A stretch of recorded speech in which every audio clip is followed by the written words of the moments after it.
สบายดีสาวโลกเนาะวันนี้มาพบกับบ้าวหินเนาะมื่อนี้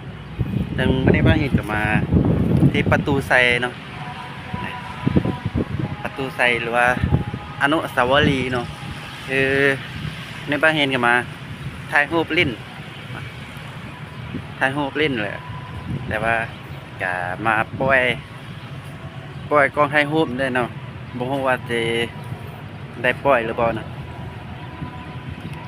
ก็นัดลูกค้าเนาะเป็นว่านัด9 โมงไปเนาะแต่ว่ามาเห็นก็จะมาถ่ายรูปเล่นก่อนเนาะ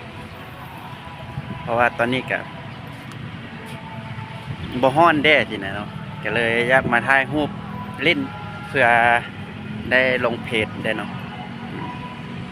มาเบิ่งบรรยากาศอยู่ในสวนประตูไซในก่อนเนาะบรรยากาศยามเช้าเนาะประตูใส่ก็จะประมาณนี้เนาะอันนี้เราอยู่ทางเบื้องลุ่มเนาะหน้ามสยังจันทน์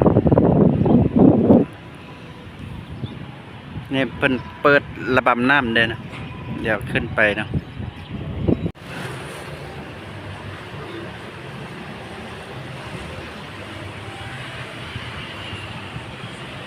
ตอนนี้ก็ย่างลอดมาแล้วเนาะเบื้องน้ำพุตอนนี้แดดร้อนหลายเลยลืมได้เอาหมวกมาเนาะน้ำพุแห้งๆเลยนี่นะอาจจะเป็นตำนักงานนายก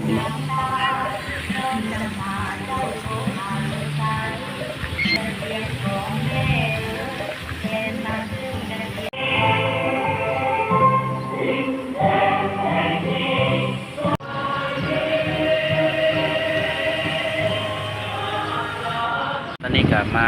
นั่งพักห้อนเนาะ พักห้อนก่อนอยู่กองหอมไม้ใหญ่นี่เนาะหน้าศาลเนาะ